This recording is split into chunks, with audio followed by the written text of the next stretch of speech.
Alors, très brièvement, l'état écologique des cours d'eau, pour donner quelques chiffres, c'est quelque chose qui s'apprécie. Alors, en 5 grandes classes, c'est assez classique, hein, il va du très bon au mauvais, et donc tout ça est représenté sous une forme de carte avec des couleurs.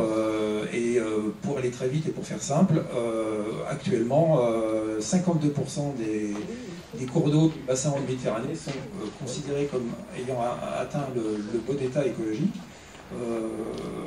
Donc c'est un tout petit peu plus sur Rhône-Alpes, mais on est vraiment dans le même ordre de grandeur.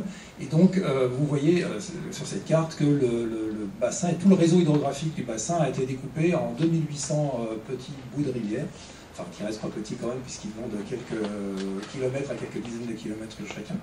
Et donc voilà, on est là aujourd'hui en 2016-2017, on a 52% du bon état des cours d'eau qui sont en bon état. Alors qu'est-ce que ça veut dire tout ça et surtout comment on arrive à ce genre d'évaluation avec deux outils. D'une part, on surveille les milieux aquatiques et donc on met en place des sites de contrôle qui surveillent l'état des milieux. Et donc on a un contrôle de surveillance et ce qu'on appelle un contrôle opérationnel, mais c'est donc des stations sur lesquelles on mesure l'état des milieux. Il y a à peu près 800 stations qui permettent donc d'assurer ce suivi, plus des études locales. Et puis, alors ça, on a à peu près 39% des cours d'eau qui sont suivis, et puis il y a des cours d'eau qui ne sont pas suivis directement, hein, pour des raisons matérielles, logistiques. Et donc, mais par contre, sur ces cours d'eau-là, on connaît les activités humaines qui s'exercent sur ces cours d'eau, et donc on a une connaissance aussi de ce qui peut éventuellement les atteindre et les perturber. Et donc, on a établi un petit modèle d'extrapolation de l'état écologique qui permet justement de rendre compte de l'état écologique de chacun de ces cours d'eau dans les 5 classes dont je vous parlais tout à l'heure. Alors, ça c'était les outils et les méthodes. Maintenant, quelques résultats quand même pour vous dire quelle a été l'évolution de la qualité de l'eau durant ces 25 dernières années. Il se trouve que lorsqu'on considère que la qualité de l'eau, donc ce qu'on appelle la qualité physico-chimique, hors micropolluants, hein, mais les polluants classiques, l'azote, le phosphore, la matière organique, etc., depuis 25 ans, on assiste à une amélioration assez nette et spectaculaire de l'état des eaux, et c'est normal, hein, puisque beaucoup de choses ont été faites, j'y reviendrai, mais bon, il y a eu pas mal de traitements, les stations d'épuration, etc., depuis le milieu des années 80. On voit que depuis l'année 90, on est passé de, en gros, 30% des cours d'eau en bon état à maintenant près de 70 à 80%. Et donc on voit que les politiques qui ont été menées ont porté de succès. Donc la qualité des eaux s'améliore. Mais alors, du coup, quand on voit ça, on se dit, mais alors pourquoi est-ce qu'avec toutes ces améliorations, on n'en est encore qu'à 52% de bon état, comme je disais au début? Et bien je vais essayer de vous l'expliquer un petit peu. La notion de qualité de l'eau, c'est une notion qui est finalement un peu complexe. Et c'est une notion qui évolue en permanence. Et on voit bien que dans les années 70, lorsque justement les agences de l'eau ont été créées et qu'ont été mises en place les inventaires de pollution, eh bien, on utilisait des outils pour suivre la pollution qui étaient relativement frustes, puisqu'on suivait la physico-chimie générale, c'est-à-dire DBO, azote, phosphore, dont je vous ai parlé juste avant, et puis les invertébrés. Et donc on utilisait, si on peut faire une analogie avec la médecine, des outils assez frustres et robustes, comme le stéthoscope où vous prenez la tension, et puis on vous disait, ben voilà, vous êtes en bon état, vous n'êtes pas en bon état. Il se trouve qu'au fil des années, on est allé rechercher de plus en plus de choses pour caractériser la qualité des milieux. Et donc, on a rajouté les micropolluants, puis après on s'est dit on va utiliser la bioindication de façon plus large qu'uniquement à partir des invertébrés. Donc on s'est amusé à suivre le phytoplancton, les diatomées, donc qui sont les macrophytes, donc qui constituent la végétation aquatique. Puis on a rajouté aux invertébrés un suivi des poissons. Et donc tout ça, c'est des éléments qui aujourd'hui sont intégrés dans la fameuse directive dont a parlé Jean Fontaine dans l'introduction, la directive 4 sur l'eau européenne de 2000. Et donc on voit bien qu'on suit de plus en plus de choses et que donc par conséquent l'exigence vis-à-vis de la notion de qualité de l'eau, elle s'accroît. Et donc des résultats où on obtenait 80% de bon état à partir simplement de la physico-chimie, maintenant aujourd'hui on se retrouve avec 52% de bon état écologique, tout simplement parce qu'on suit beaucoup plus de choses.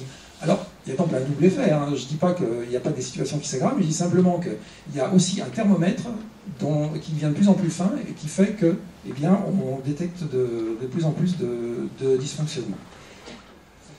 Alors, juste un petit exemple de ce qu'on peut trouver en termes de micropolluants dans le fleuve Rhône. Vous avez donc ici regroupé par famille donc les micropolluants en termes de nombre de molécules quantifiées dans la surveillance qu'on fait des eaux, des sédiments ou des matières en suspension.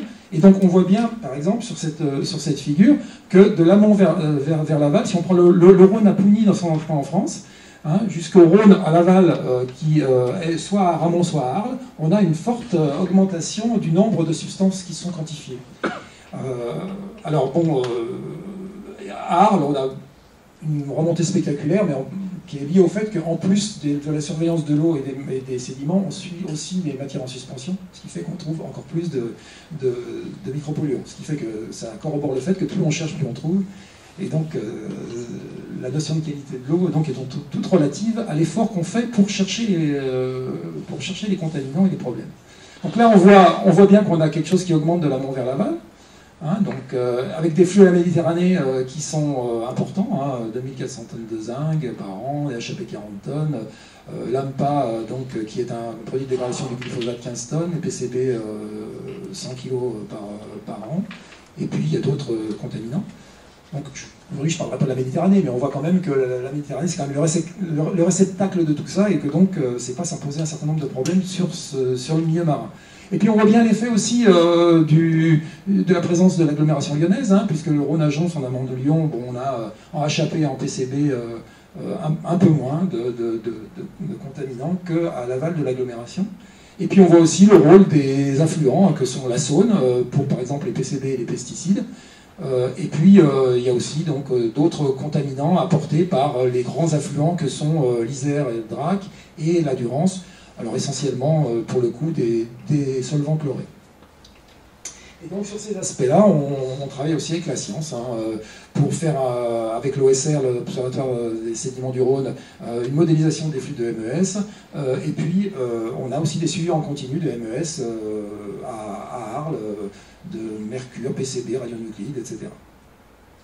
Et puis, on développe aussi des indicateurs, enfin, les chercheurs développent avec notre soutien des indicateurs de bioaccumulation et d'écotoxicologie des contaminants en utilisant le support Gamar qui, encagé et placé dans les cours d'eau, permet de mieux évaluer la contamination.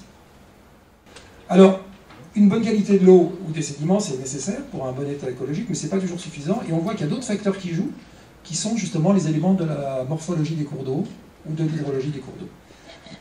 Sur les prélèvements d'eau, on a fait le diagnostic que les perturbations du régime hydrologique concernaient 40% des cours d'eau et que les prélèvements participaient à hauteur de 50% des problèmes constatés. Là, vous avez une petite carte où ce qui est en rouge vous montre les cours d'eau qui potentiellement ont des problèmes vis-à-vis des prélèvements qui pourraient paraître excessifs.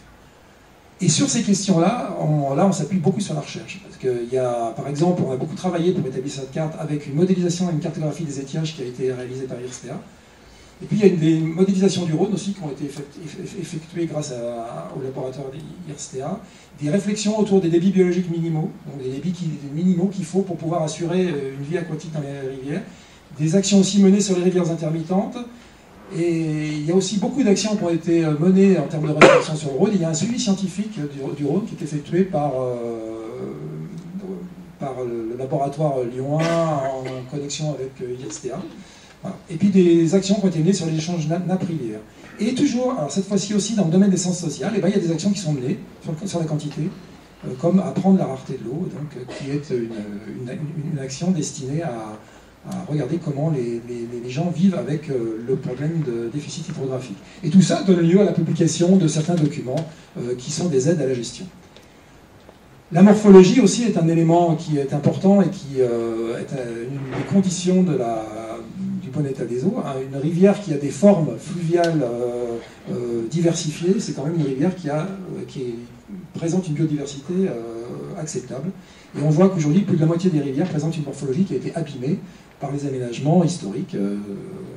Et donc on voit par exemple sur la photo du bas que, évidemment, entre le bras sinueux, l'ancien bras sinueux de la rivière qui est représenté sur la droite de la photo et la partie rectifiée, les conditions d'habitat pour la faune et la flore sont radicalement différentes. Et par exemple, on montre sur la petite Velle des expériences reméandrement de la rivière. Là, sur la photo du haut, vous voyez un tracé un peu rectiligne, et sur celle du bas, un tracé beaucoup plus méandreux. Et le suivi de ces opérations-là montre qu'il y a une nette augmentation de la diversité des invertébrés, avec beaucoup plus de trichoptères observés dans la rivière, et une augmentation de plus de 60% des poissons, avec un retour du barbeau et de la bouvière dans ce milieu-là, qui n'existait pas avant. Là aussi, les travaux d'IRSTEA nous ont aidés à établir cette carte par un outil qu'on appelle CIRA, qui permet d'évaluer les probabilités d'altération des milieux. Et puis, il y a une action en cours sur rivière et température dans le contexte de l'adaptation aux changements globaux. Enfin, la continuité, elle aussi est très perturbée. La continuité, c'est les barrages, les seuils, etc., qu'on trouve transversalement au cours d'eau. Et donc, par exemple, il y a des opérations de renaturation qui permettent justement à la rivière de se reconnecter avec son lit et avec sa nappe. Et on voit que dans l'Iseron aval, pour ceux qui passent à Oulin, il y a eu des opérations de restauration qui ont permis de passer de la photo que vous voyez à gauche à la photo que vous voyez à droite, c'est-à-dire une rivière qui ressemble beaucoup plus à une rivière et beaucoup moins à un canal d'évacuation de l'eau. Et là aussi, quand on regarde les bénéfices associés, on a vu revenir 10 espèces de poissons. Ça a permis une protection contre les crues renforcée, et puis une nappe phréatique qui est de nouveau alimentée par la rivière, alors qu'avant, tout était complètement étanche. Une autre expérience qui concerne l'effacement d'un seuil sur une rivière de la région qui est la Brévenne, où on voit que, après avoir fait sauter ce seuil, on voit revenir des biomasses de poissons beaucoup plus importantes, une augmentation par 3 des biomasses de la truite fario, puis une augmentation par 16 des biomasses de verron qu'on peut retrouver. Alors, c'est pas systématique, ces bénéfices-là, on ne les retrouve pas systématiquement à chaque opération de restauration, mais on voit que ça marche lorsqu'on se donne les moyens d'agir sur ces questions-là. Et sur l'Iseron, par exemple, a été conduite une étude intéressante avec les chercheurs de la ZAB, qui s'appelait Traquer le regard, qui essayait d'évaluer comment les gens, quelle était la façon dont ils percevaient ces opérations de restauration et qu'est-ce qu'ils en tiraient comme expérience en matière d'impression et de représentation qui se font de la qualité de la rivière. Voilà, donc en conclusion, je dirais que la qualité ou l'état écologique, c'est une notion qui finalement est plus complexe qu'on pourrait l'imaginer au départ. Et elle est peut-être, quand on parle d'état écologique, c'est peut-être une notion peut-être trop intégratrice, parce qu'on s'aperçoit que pour faire bouger un état écologique d'un milieu, c'est un peu compliqué, il faut agir un peu sur toutes les composantes, la pollution classique, les substances micropolluantes, il faut agir aussi sur le débit, la morphologie, etc. Et que donc, ça explique pourquoi on en est aujourd'hui à 52%, mais qu'on se donne des objectifs pour aller à la fin, en 2021, à un chiffre qui serait de l'ordre de 65-66% des cours d'eau en bon état. On voit que les résultats des politiques conduites sont plutôt nets et visibles. Depuis les années 90, il y a donc un spectre beaucoup plus large de domaines d'action qui est maintenant envisagé pour restaurer la qualité des milieux aquatiques.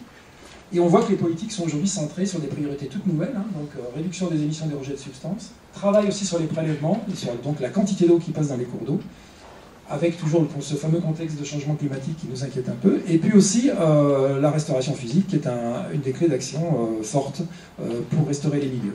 Et on voit que pour ça, on mobilise fortement les chercheurs pour aider à la gestion, à la fois pour comprendre, pour cibler les priorités, pour évaluer les effets des actions qu'on mène. On travaille donc avec les scientifiques au niveau national, international, au niveau du bassin, et puis aussi on travaille aussi, parfois, les scientifiques travaillent aussi au niveau local. C'est-à-dire qu'il y a quelquefois des actions qui sont menées directement en partenariat entre les scientifiques et les acteurs et les gestionnaires locaux. C'est pas uniquement avec l'agence de l'eau, c'était pour dire ça. Et puis, donc, les scientifiques nous apportent des éléments sur le fonctionnement des milieux, sur les outils et les méthodes à utiliser, sur les techniques de restauration. Et pour terminer, je dirais que au départ, on travaillait beaucoup avec les gens qui travaillaient sur les disciplines de l'écologie, donc les hydrauliciens, les hydrobiologistes, les hydrogéologues, etc. Et qu'aujourd'hui, en fait, comme on raisonne non plus sur un écosystème, mais sur un anthroposystème dans lequel l'homme fait partie intégrante du système qu'on étudie, eh bien, on intègre de plus en plus, et avec plaisir, les sciences humaines, que ce soit la sociologie, l'économie, quelquefois le droit, pour justement définir les politiques d'action et les solutions qu'on peut apporter. Voilà, donc je vous remercie de votre attention. Simplement, en 2 mots, on produit chaque année, jusqu'à présent chaque année, un document sur l'état des eaux. Il y a une petite application aussi accessible sur smartphone qui permet de regarder où on est la qualité de la rivière qu'on a en bas de chez soi. Et puis, de façon un peu plus technique, vous avez un site dont vous avez l'adresse ici, Rhône Méditerranée eau-france.fr, sur lequel vous pouvez trouver les résultats de la surveillance des milieux, alors à la fois sous forme agrégée, comme le montre ce tableau-là, par classe de qualité, mais aussi vous pouvez télécharger toutes les données brutes qui sont générées par l'Agence de l'eau et ses partenaires dans le cadre de la surveillance de l'état des milieux. Je vous remercie.